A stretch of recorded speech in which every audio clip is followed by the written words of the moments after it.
আসসালামু আলাইকুম রহমতুল্লাহি বারকাতু। দৈনন্দিন গল্পে সবাইকে স্বাগতম জানিয়ে শুরু করছি আজকের ভিডিও। আজকের ভিডিওতে আপনাদের সঙ্গে খুবই মজাদার একটা ভর্তা শেয়ার করব এবং এই ভর্তাটা খুবই আনকমন। আপনারা কেউ খেয়েছেন বলে আমার মনে হয় না। যাই হোক, চলুন আজকে আপনাদের সঙ্গে শেয়ার করব। দেখতেই পারছেন ফুলকপির যেই ডাঁটা থাকে বা পাতাসহ যে ডাঁটাটা থাকে ফুলকপির গায়ে, সেই ফুলকপির ডাঁটা দিয়ে আজকে আমি আপনাদের সঙ্গে একটা ভর্তা শেয়ার করছি। ভর্তাটা এত টেস্ট হয়েছিল, আপনারা একবার বাসায় ট্রাই করলে বিলিভ মি, আমি এত মজা পেয়েছিলাম, আপনারাও ঠিক এরকম মজাই পাবেন আমি আশা করি।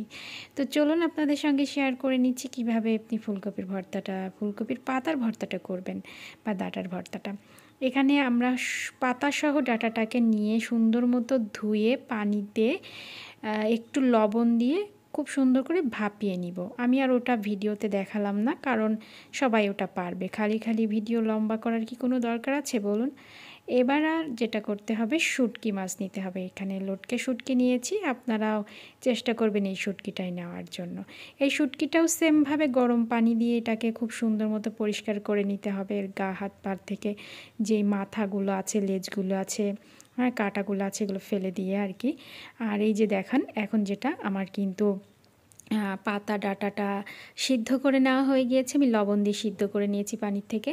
এখন এটা আমি শিলপাটায় বেটে নিব বা পেষে নিব।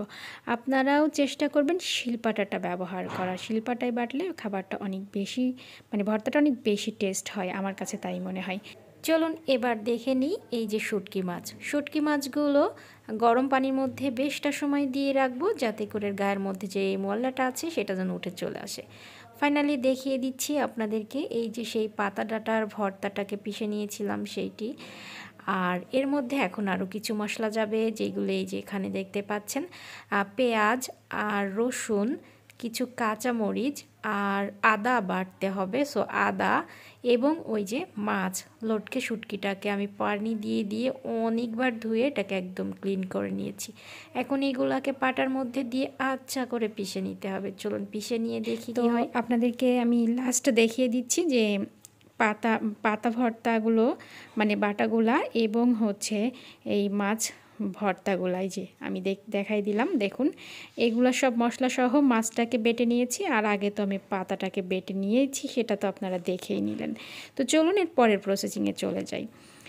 চুলায় একটা প্যান বসিয়ে তার মধ্যে দিয়ে দিবেন পরিমাণ মতো সরিষার তেল। আর সরিষার তেলটা যখন গরম হয়ে যাবে তখন আপনি দিয়ে দিবেন 2টি শুকনো মরিচ এর মধ্যে দিয়ে দিতে হবে। এখানে আপনার পরিমাণ স্বাদ মতো দিবেন ঝালটা, আমি 2টি দিয়েছি।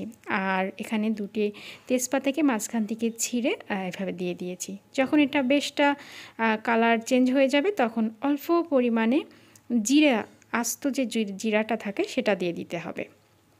এবার সবগুলোকে একবার একটু নাড়াচাড়া করে নিতে হবে। সুন্দর একটা ফ্লেভার বের হয়ে আসবে যখন, তখন এর মধ্যে আমরা দিয়ে দিব বেটে রাখা এই যে ফুলকপির ডাঁটা পাতা যেই পেস্টটা ছিল সেটি কিন্তু দিয়ে দিয়েছি। এটাকে এখন খুব সুন্দর মতো তেলের সঙ্গে মিশিয়ে নিতে হবে। তো দেখতে পাচ্ছেন এখানে যে মানে পানিটা আছে, পানিটা কিন্তু সুন্দর মতো শুকিয়ে নিতে হবে। হ্যাঁ, তো বেশটা সময় ধরে আমি জাল করে নিব আর বারবার নাড়াচাড়া করে নিব। তারপরে শুকিয়ে গিয়েছে পানিটা, আর এখন দিয়ে দিয়েছি সেই পিষে বেটে রাখা মাছের মশলাটা আর কি।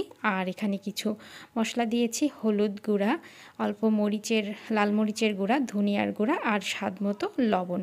মনে রাখবেন ওইদিকে কিন্তু আমরা ডাঁটাটা সিদ্ধ করার সময় লবণ দিয়েছিলাম, তাই এখানে অবশ্যই লবণটা বুঝে দিবেন পরিমাণ মতো, যতটুকু লাগবে স্বাদ অনুযায়ী, ঠিক আছে। এবার যেটা করবেন, এই সবগুলো উপকরণ সুন্দর মতো আমরা একটু নাড়াচাড়া করে নিয়েছি। আর হ্যাঁ, এখানে কিন্তু অবশ্যই একটু পানি দিতে হবে। আমরা পাটে বেটেছিলাম, বাটার পর পাটাতে একটু পানি মিশিয়ে সেটা কিন্তু এখানে দিয়ে দিয়েছি। কারণ এই পানিটুকু না দিলে আপনি যে পরে মাছটা দিয়েছেন, এই মাছটা কিন্তু একটা গন্ধ থাকবে, সেটি চলে যাওয়ার জন্য বা মাছটা ভালোভাবে সিদ্ধ হওয়ার জন্য কিন্তু অবশ্যই একটু পানি দিয়ে নিতে হবে। পানিটা একদম শুকিয়ে গিয়েছে, এখন তেজপাতাগুলোকে আমি উঠিয়ে ফেলে দিব। এবার ভর্তাটা খাওয়ার একেবারেই উপযোগী হয়ে গিয়েছে, আর সামান্য কিছু কাজ বাদ আছে। দেখুন যে ঝাল 2টা ছিল, সেই ঝাল দইটা একটু তেল আর একটু পেঁয়াজ, কাঁচা পেঁয়াজ আর অল্প একটু লবণ দিয়ে এটাকে একটু খুব সুন্দরভাবে মেখে নিতে হবে। তো এটাকে এইভাবে ভর্তা করে একটু মেখে নিন, একটু ম্যাশ করে মেখে নিলে দেখবেন যে খুব সুন্দর একটা ভর্তা তৈরি হয়ে গিয়েছে। আর এই ভর্তাটা বিশ্বাস করেন খেয়ে আপনার মনেই হবে যে খুবই মজাদার একটা খাবার খেলাম। খুবই আনকমন এবং এই ফুলকপির ডাঁটার কিন্তু অনেক শক্তিগুণ, তাই অবশ্যই বাসায় একবার ট্রাই করুন। সবাই ভালো থাকবেন। আসসালামু আলাইকুম।